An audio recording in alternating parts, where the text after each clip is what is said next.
에베소서 6장 13절부터 14절, 영적 전쟁의 승리 세 번째, 의의 흉배를 붙이라, 의의 흉배를 붙이라. 한 목소리로 같이 봉독하겠습니다. 그러므로 하나님의 전신갑주를 취하라. 이는 악한 날에 너희가 능히 대적하고 모든 일을 행한 후에 서기 위함이라. 그런즉 서서 진리로 너희 허리를 띠고 의의 흉배를 붙이고. 아멘. 전쟁에 나가는 군인들이 맨손 들고 나가서 싸울 수가 없습니다. 지금 우크라이나와 러시아 이 전쟁을 하는데 첨단 무기를 사용해서 그 전쟁에서 이기려고 수많은 이 전쟁 무기를 사용하는 걸 볼 수가 있습니다. 마찬가지입니다. 우리가 영적 전쟁이 우리의 삶의 현실인데 그냥 맨몸으로 가지고 가서 싸울 수가 없어요. 우리는 오늘 주님이 주시는 이 영적인 전신갑주를 입어야 됩니다. 무장을 해야 돼요. 평상시에 우리가 할 일은 이 영적인 이 무장을 해야지 어떤 사단의 공격이 앞에서 오든 뒤에서 오든 좌에서 오든 위에서 오든 어떤 공격이 오더라도 누가 나를 넘어뜨리게 하려고 해도 어떤 코로나가 온다 할지라도 뭐를 한다 할지라도 여러분 초대교회 7교회의 그 교회들에게 주시는 하나님의 말씀을 들어야 되는데 성공하는 자가 아니라 이기는 자에게 하나님께서 놀라운 그 은혜를 부어주시는 걸 믿습니다. 지면 소용이 없어. 따라하세요. 지면 소용이 없다. 우리 영적 전쟁에서는 이겨야 돼요. 오늘 예배 가운데 오신 분들은 이기신 분들이에요. 환경을 이기고 아마 여러 가지 마음의 갈등도 있을 수 있어요. 그렇게 편한 마음으로 예배에 오시는 건 아닙니다. 그러나 주님이 살아계심을 믿고 우리가 그 예배 드리는 것을 주님이 기뻐하신 것을 믿고 마귀가 아무리 나를 공격한다 할지라도 나는 예배자다. 나는 정말로 하나님 앞에 나가는 그런 그 예배에 대한 이 마음을 하나님 앞에 쏟아붓는 여러분들은 이미 승리하신 줄 믿으시길 바랍니다. 그래서 그 영적 전투에 이 갑옷을 입어야 되는데, 전신갑주를 입어야 되는데, 지난주에는 진리의 허리띠, 오늘 말씀에는 의의 흉배 호심경이라고 하고, 이제 다음에는 다리로 내려갑니다. 복음에 예비한 신발, 왼쪽 손으로 믿음의 방패, 또 머리에는 구원의 투구, 마지막에 성령의 검. 성령의 검은 하나님의 말씀이라고 그랬어요. 하나님이 이미 우리에게 다 주신 줄 믿으시길 바랍니다. 이거를 우리가 주셨지만은 사용하지 않으면, 이거를 쓰지 않으면은요, 우리는 이 대책 없이 공격을 당한다라는 거예요. 다 필요하기 때문에 하나님께서 허락해 주셨다라는 겁니다. 오늘은 두 번째로 의의 흉배인데, 여러분 이 흉배라고 하는 것은 이 목 밑에서부터 이 가슴까지 가장 중요한 장기가 이 배 안에 다 들어있어요. 심장, 오장육부가 이 안에 다 들어 있습니다. 여기에서 칼이라든지 활이라든지 이게 맞으면은 이제는 싸울 수가 없는 거죠. 치명적인 이제 이 치명적인 것이 받기 때문에 도무지 이제 싸울 수가 없게 되어집니다. 그래서 흉배를, 이 가슴을 이렇게 방어용으로 흉배를 붙인단 말이에요. 가장 중요한 것들을 보호하려고 이 흉배를 붙이는데, 오늘 말씀해 보니까 의의 흉배라고 그랬어요. 그러니까 이건 세상적인 어떤 전투적인 그 의미의 흉배가 아니라 의의 흉배라는 겁니다. 한번 따라해 보세요. 의의 흉배.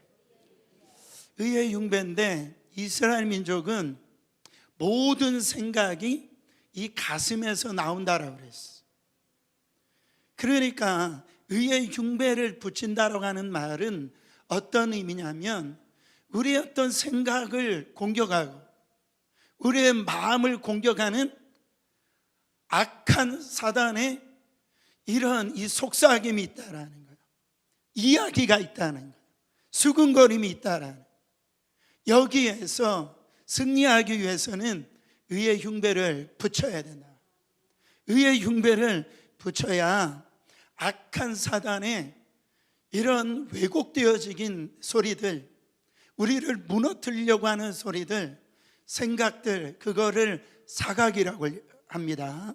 죽으려고 하는 생각, 망하게 하려고 하는 생각, 절망의 생각, 자꾸 우울증을 부추기는 생각, 그런 생각을 사정없이 이 마귀가 우리 생각과 우리 마음 가운데 집어넣어 준다라는 거예요. 이거를 이길 수 있는 것은 이 의의 흉배를 붙여야 이길 수가 있다. 무슨 흉배요? 의의 흉배. 이 의의 흉배라고 하는 것은 뭐를 의미합니까? 사탄은 우리를 참소해요. 이간질합니다. 사탄은 거짓의 아비라고 그랬어요. 사람이 이 행복하게 사는 것을 원치 않아요. 여러분들의 가정이 행복하기를 원치 않은 자가 있는데 그게 사단이에요. 우리가 신앙생활을 잘하지 못하도록 공격하는 게 사단입니다. 그래서 가장 우리 가운데 생각 속에 막 행복하지 못하도록 만드는 생각이 뭐냐면 구원의 문제예요. 이 구원의 문제를 건드리는 거예요. 어떤 형식으로 구원관을 건드리냐면은 이런 겁니다. 네가 예수 믿고 구원받았다고? 너 같은 게 어떻게 구원받았어? 네가 과거가 어떤 사람인지 내가 아는데 너 어제 그런 짓 했잖아. 오늘 또 너 이 그런 죄를 졌잖아. 넌 목사라면서 장로라면서 뭐 그렇게 권사라면서 너 이런 뭐 예수 믿었다고? 이거는 너는 구원받은 존재라면 그럴 수가 없어. 그렇게 막 공격하는 거예요. 구원관을 갖다가 공격하는. 또 인생관을 또 공격합니다. 인생은 즐기는 거야. 무슨 죄 타령하며 그렇게 교회 와가지고 주여 주여 하면서 뭐 그렇게 하고 있어. 왜 죄의식을 가지고 살아? 즐기면서 살아. 그렇게 막 우리를 갖다가 유혹을 한다라는 거예요. 어디에? 우리의 생각이나 우리의 마음에 그렇게 공격을 한다라는 거예요. 그래서 너는 구원받지 못했다라는 거예요. 제가 부목사 시절에 전에 교회에서 이렇게 안내를 하는데 앞에 그때 무슨 부흥 강사님이 부흥했던 것 같아요. 그래서 뭐라고 설교를 하시냐면 예수님이 여러분들의 구원자이십니다 그랬더니 이 아이가 제가 안내를 쓰는데 거기에 이제 밖에서 뛰어다니면서 뻥이요 그래. 예수님이 여러분의 구원자이십니다 했더니 또 뻥이요 그래. 여러분, 그러니까 우리 가운데 예수 그리스도가 하나님의 아들이시고 예수 그리스도가 우리의 구세주시며 그 예수를 믿기만 하면 구원을 받고 영원한 영생을 얻는다. 할렐루야. 이것이 사실이 아니다라고, 그게 뻥이라고 사단이 집요하게 우리의 생각과 마음속에 집어넣어 준다라는 거예요. 네가 구원받을 만한 것이 무엇이 있어야 구원받는 것이지, 어떤 행동을 해야 구원받는 것이지, 너 같은 인간이 어떻게 구원을 받을 수 있냐고 유혹을 하는 거예요. 언제? 날마다. 그래서 우리의 죄의식을 들춰내고 우리의 죄악된 행동을 갖다가 들춰내면서 우리를 막 공격합니다. 잠소하는 거예요. 여러분, 칭의라고 하는 것은, 우리가 의롭게 되어졌다라는 것은 우리가 우리의 행위로, 우리의 어떤 도덕적인 것으로 의로운 존재가 된 것이 아니고, 칭의, 바로 우리는 의롭지 못해요. 우리는 도덕적이지 못해요. 우리는 착하지 못해요. 그런데 하나님께서 우리를 의롭다 여겨주셨다. 그거를 은혜라고 합니다. 칭의, 의롭다라고 칭해 주셨다라는 거예요. 여러분, 이게 웬일입니까? 그 이유는 예수 그리스도께서 우리 죄를 대신하여 담당하심으로 말미암아 그것을 믿는 자에게 주시는 은혜라는 거예요. 우리의 죄값을 하나님의 아들이신 예수 그리스도께서 십자가에서 대속, 이거를 구속, 리뎀션 다 이 속죄해 주셔서 우리를 구속해 주셔서 이제 하나님의 아들로 삼아 주셨다. 이제는 칭의, 이제는 예수 그리스도를 통해서 우리는 의로운 자가 되어졌다. 그러므로 로마서 3장 23절부터 24절 보세요. 모든 사람이 죄를 범하였음에 하나님의 영광에 이르지 못하더니 그리스도 예수 안에 있는 속량으로 말미암아 하나님의 은혜로 값없이 의롭다 하심을 얻은 자가 되었다라는, 내가 수고하고 애써가지고 된 것이 아니라 이렇게 되었다라는 거예요. 그런 존재가 되었다라는 거예요. 뭐를 통해서? 예수 안에 있는 그 예수 그리스도의 피로 말미암아 속량하심으로 말미암아 우리는 이 하나님의 그 은혜로 말미암아 우리는요 의롭다 하심을 얻은 존재가 되어졌다라는 거예요. 여러분, 성경에 이 말씀보다 귀한 말씀이 없어요. 이 말씀이 우리의 어떤 인간의 노력으로, 우리의 인간의 어떤 착함으로, 우리의 인간의 성실함으로 우리가 의롭게 되어질 수가 있다고 한다면, 여러분, 세상에 그 의를 갖다 이룰 수 있는 사람이 한 사람도 없어요. 왜? 우리는 다 죄인이기 때문에. 죄의 싹은 사망이라고 그랬어요. 그래서 바리새인들과 서기관들을 향하여서 예수님께서 뭐라고 그렇게 강력하게 책망하시냐면, 꾸짖으시냐면 회칠한 무덤이라고 그랬어요. 무덤 위에 아무리 회를 지우고 거기다 뭐 대단한 걸 갖다 준다 해도 그 무덤 안에는 그거는 다 죽은 거예요. 소용이 없는 거예요.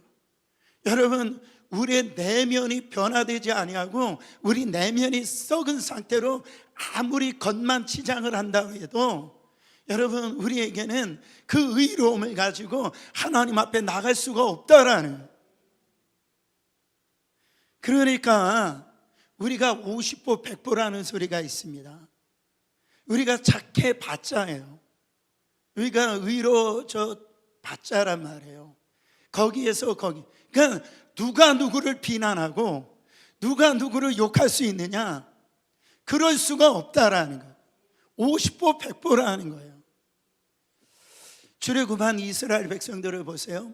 그들이 종살이 430년 애굽에 있을 때, 그들이 그 애굽에서 출애굽할 때에 그들의 자력으로, 그들의 능력으로는 애굽에서 나올 수가 없단 말이에요. 전적인 하나님의 은혜였어요. 하나님께서 10가지 재앙을 내리시고 마지막 장자의 그 죽음, 바로 유월절 어린 양의 그 피가 발라져 있는 그 집만이 다 거기에서 구원함을 받고, 그 피가 발라지지 않는 그 집들은 다 죽임을 당했단 말이죠.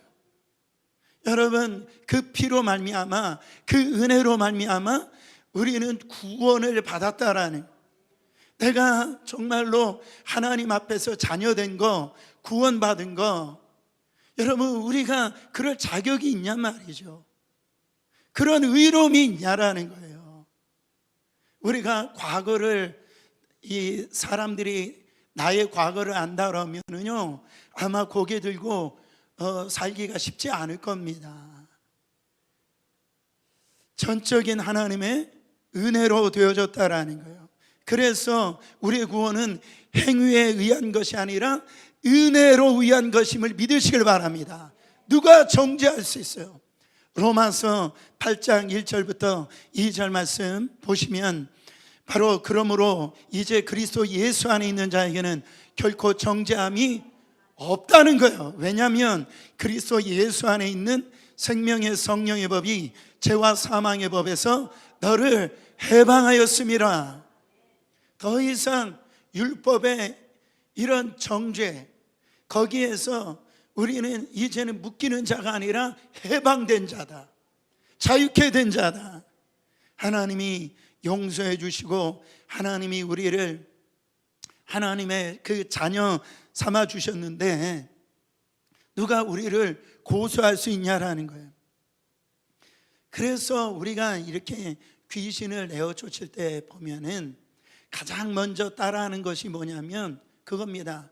너는 하나님의 자녀라는, 너는 하나님의 아들이야, 하나님의 딸이다라는.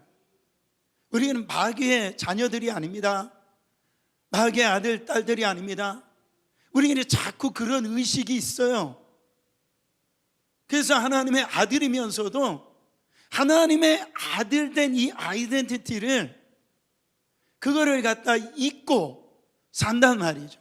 하나님이 이미 우리를 다 해방시켜 주셨는데, 다 자유케 해주셨는데, 여러분 오늘 마귀는 이러한 그 참소를 우리의 생각과 마음에 막 집어넣는 거예요. 우리는 이런 공격에 의의 흉배를 붙일 때에, 그것을 믿을 때에 우리는 악한 공격에서 승리할 수 있다라는 거예요. 이 의를, 내 의가 아닙니다. 이 의를 뭐라고 얘기하냐면 전가된 의라고 그래요. 그러니까 imputed righteousness, 그러니까 의를 집어넣어준 의다, 주어진 의다. 그건 나의 의가 아닙니다. 인간의 의와 하나님의 의가 있는데, 인간의 의는 상대적인데요, 그리고 도덕적인데, 하나님의 의는 절대적이고 신분적인 의예요.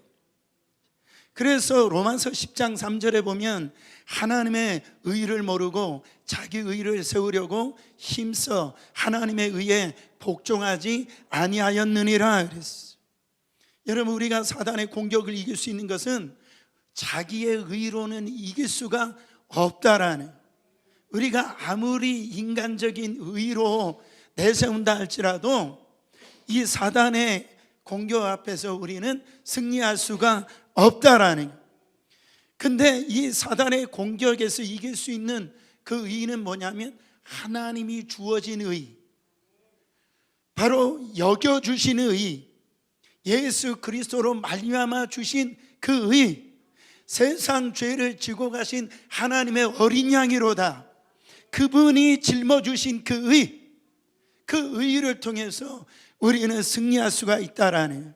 자, 로마서 3장 23절 24절, 모든 사람이 죄를 범하였음에 하나님의 영광에 이르지 못하더니 그리스도 예수 안에 있는 구소로 말미암아 하나님의 은혜로 값없이 의롭다 하심을 얻은 자가 되었니라. 이 말씀을 우리는 또 읽고 또 외우고, 여러분 우리는 또 선포하고 고백을 해야 된다라는 거죠. 여러분, 죄를 알지 못하는 이가 누구입니까? 예수 그리스도세요. 예수님께서 십자가에서 우리의 모든 죄를 짊어주심으로 말미암아 우리는 모든 죄로부터 해방되었어요.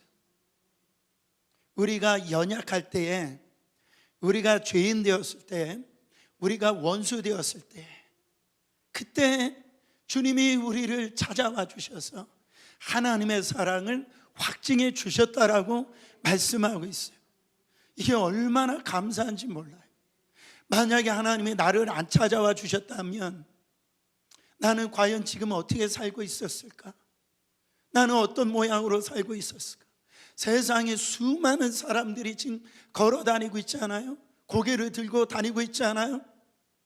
근데 거기에 하나님의 그 은혜를 받아서 하나님의 자녀가 된 사람도 있고, 그러나 대부분의 사람은 하나님의 그 은혜가 없어서 죽음의 그 멸망의 길로 가는 사람들이 너무나 많이 있습니다.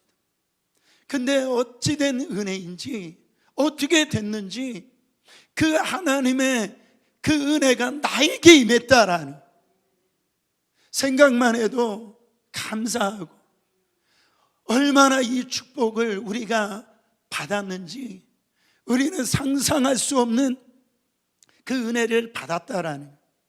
우리가요, 사도 바울이 예수님을 만나기 전에 자기의 열심과 율법을 지킴으로 자기의 의를 이루려고 그렇게 했습니다. 그런데 그가 부활하신 예수 그리스도를 만나는 순간 자기의 어떤 의라고 여겼던 것들이 아무것도 아니구나, 하나님의 그 은혜 앞에서는 그 내세울 게 아무것도 없구나.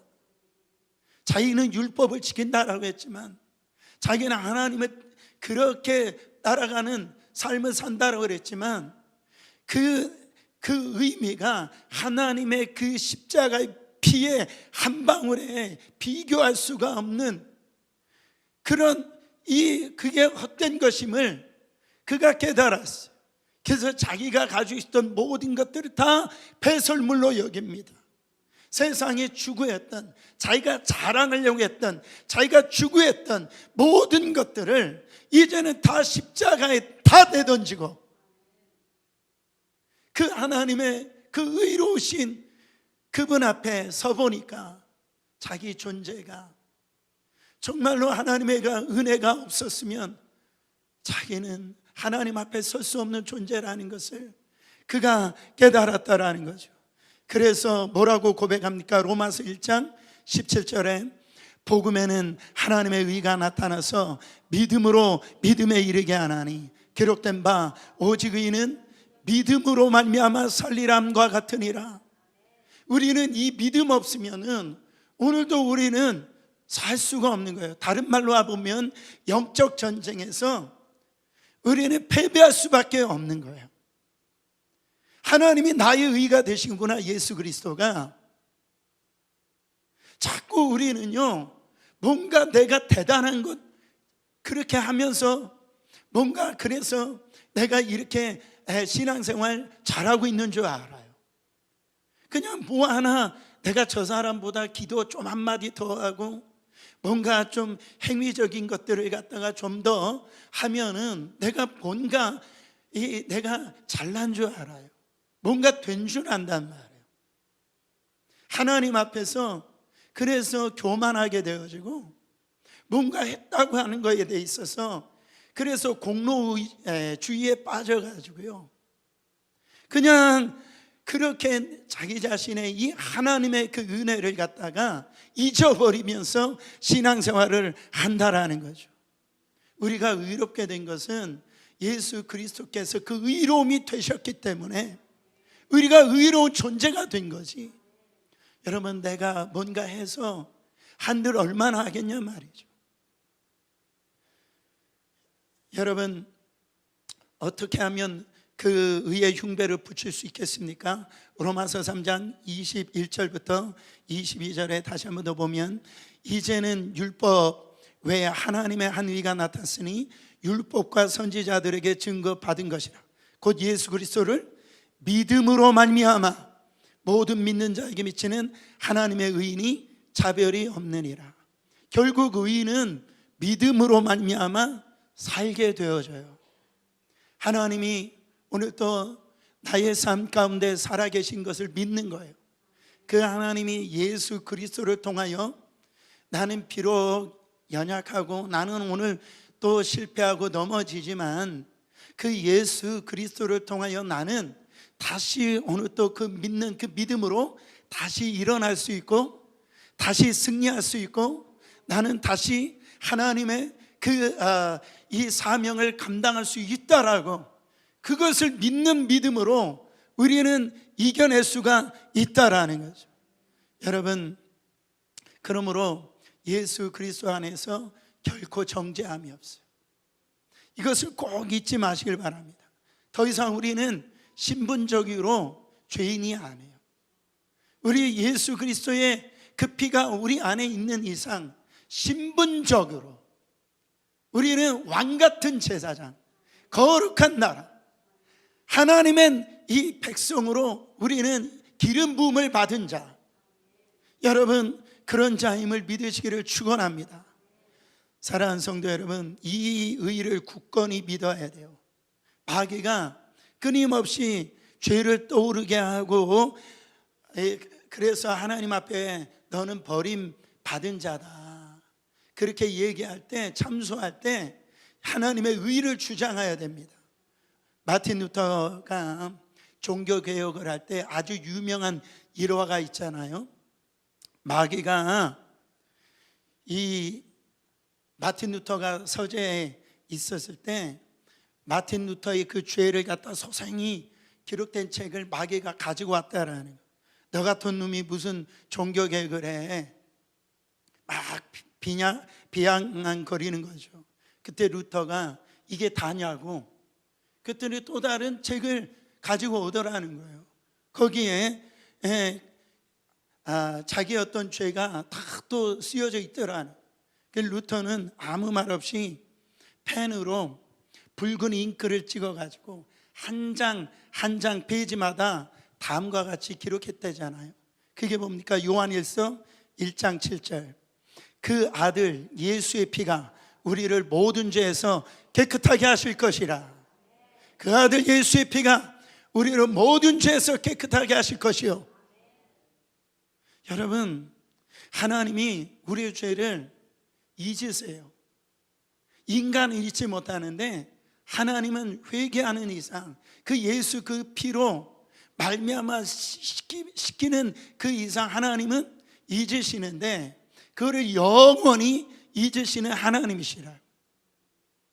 그래서 마귀의 이 참소에서 마틴 루터가 승리해가지고 종교개혁을 마무리할 수 있었다라고 하는 그 유명한 일화가 있습니다. 여러분, 그러면 우리가 이 의의 흉배를 붙이고 어떻게 살아야 됩니까? 그리스도인의 삶으로 살아내는 그 의가 이제 우리 안에 들어오게 되어지는 것. 그거를 뭐라고 얘기하냐면 성화라고 합니다. 성화라고 그래요. 징의가 정가된 의라고 한다면 어떤 의로운 어떤 행동을 해서가 아니라 성화는 우리 안에 흘러 들어오는 이 생명, 성령으로 우리를 갖다가 살아내지며 또 죄를 이기게 되어지며 하나님 나라 백성답게 살아갈 수 있도록 그 생명력이 우리 안에 생겨지는데 그 생겨지는 그런 모든 삶들을 바로 성화라고 그래요. 여러분, 우리가 이것이 정가된 의하고 이 성화의 의하고 이건 분리될 수가 없어요. 반드시 이 정가된 그 의, 주어진 의가 하나님의 은혜로 들어온 분들은요, 이 안에 성령의 법, 생명의 법, 내가 그토록 노력해서 안 되던 것들이, 내가 그토록 내 힘으로 해보려고 했던 것, 안 되던 것들이 이제는 되기 시작해요. 제가요, 살아갈 때 저도 사람의 얼굴을 이렇게 마주보고 이야기를 잘 못했어요. 왠지 내성적이고 어떻게 보면은 좀 그러다가도 어느 때는 혈기가 막 일어나고 그래가지고 이게 내가 우리 아버지 성격을 닮으면 안 되는데 제 스스로가 막 고민을 많이 했어요. 이걸 가지고 참 싸웠어요. 그런데 뭐 사역자가 이렇게 됐는데, 아니 이렇게 좀 서로 이렇게 얼굴을 마주 보면서 얘기도 하고 어떤 이런 부분들에 대해 있어서 이게 편해져야 되는데 처음에 쉽지가 않더라고요. 그래서 의도적으로 막 밝게 하려고 하고 그랬는데요, 이게 잘 안 되는 거예요. 근데 이 성령이 내 안에 들어오니까 내가 그렇게 안 되던 것들이 되어지기 시작해요. 분명히 화를 내야 되는데, 혈기를 부려야 되는데요, 그냥 내 마음에 하나님이 주시는 그 마음으로, 이게 풍성이 임함으로 샬롬, 이것을 잃어버리질 않아요. 할렐루야. 이것은요, 내가 참아야지 참아서 되는 게 아니에요. 하나님이 인내를 주세요. 성령의 열매. 그 너무너무 신기한 일이 일어나는 거예요. 여러분, 우리의 신앙생활은 내가 성화된 삶을 살아야지 이게 아니고요, 그 생명력이 내 안에 성령의 법이 들어오면은 나는 그렇게 하고 싶지 않은데도 불구하고 그렇게 살아가도록 하나님께서 힘과 능력을 내 안에 벌써 생각과 마음에 심어주니까요, 놀라운 일이에요. 어제 내가 아니에요. 그러니까 신앙생활이 재미있게 되어진다라는 거예요. 여러분, 그래서 우리가 이런 겁니다. 아이가 태어났다라고 해서 다 끝난 게 아니잖아요. 우리가 살아가야 될 그 아이에게는 바로 또 다른 문제가 더 온다라는 거죠. 우리가 예수 믿고 난 다음에 거기에서 끝나는 게 아니에요. 우리가 성장하면 성장할수록 우리가 세상을 향하여서 우리가 싸워야 될 그 싸움이 있는데, 그거는요, 우리의 노력만 가지고 안 된단 말이에요. 우리의 어떤 착함으로 가지고는 안 된다고요. 하나님이 주시는 그 힘과 능력이 있어야, 그 하나님이 주신 그 의가 있어야 우리는 세상에 나가서 승리할 수가 있다라는 거. 그래서 에베소서 4장 24절에 하나님을 따라 의와 진리의 거룩함으로 지으심을 받은 새 사람을 입으라 그랬어요. 이제는 하나님의 자녀들이 되었으니까 하나님의 자녀답게, 왕같은 제사장답게 살 수가 있다라는 거예요. 더 이상 옛날의 모습으로 그렇게 살아가야 될 이유가 이제는 없다라는 겁니다. 로마서 13장 12절에 밤이 깊고 날이 가까웠으니 그러므로 우리가 어둠의 일을 벗고 빛의 갑옷을 입자. 여러분, 이제 우리 안에 육신의 정욕, 안목의 정욕, 이생의 자랑에 우리가 빠져서 살면은 안 되는 그런 존재입니다. 더 이상 거기서 호적거리면 안 돼요. 제가 한번 말씀드린 적이 있는데, 가늠한 그 남편과 상담한 적이 있어요. 근데 이분이 저에게 그렇게 얘기하는 거예요. 저도 잘못했다라고 생각합니다. 그러면서 목사님도 남자지만 남자끼리 솔직하게 한번 얘기해 보자는 거예요. 그러면서 살다 보면 그럴 수도 있지 않냐고. 사람이 뭐 이렇게 살다 보면 목사님이 남자니까 그럴 수도 있지 않냐고, 오히려 저한테 막 저를 전도하려고 하더라고요. 기가 막혔어요. 여러분, 우리가 우리 자신을 정확하게 보는 것 같지만은 잘 못 봐요. 사랑하는 성도 여러분, 우리는 빛의 자녀가 되었습니다. 이제는 하나님의 이 빛의 갑옷을 입었어요. 예수 그리스도의 그 피의 갑옷을 입었어요. 우리는 의의 그 흉배를 갖다가 하나님께서 무장해 주셨단 말이죠. 여러분, 우리가 구원받았으니까 우리 마음대로 살아야 됩니까? 그 구원의 은혜는 우리의 삶을 갖다 성화된 삶으로 인도하시는 것이, 그것이 총체적인 복음입니다. 복음은 우리의 삶을 그런 삶으로 인도해 나가는 거예요. 죄를 이기게 하고 우리의 삶에 있어서 정말로 새로운 변화된 인생으로 살아가도록 하나님께서 우리를 그렇게 만들어 주신다라는 겁니다. 사랑하는 성도 여러분, 사단이 별짓다 해도 우리를 그리스도의 사랑에서 끊을 수가 없습니다. 그 사실은 분명하기 때문에 우리가 살아가는 순간순간마다 비록 죄 때문에 넘어진다 할지라도 정말 믿음으로 다시 일어나고요, 이제 빛의 갑옷을 입으면 이제는 그런 죄악 가운데 있어서 이제 머무르지 마시고 하나님이 주시는 힘과 능력을 의지함으로 믿음으로 살아내서 하나님 앞에 하나님 백성답게 그렇게 살아가시는 저와 여러분 되시기를 예수 그리스도 이름으로 축원합니다.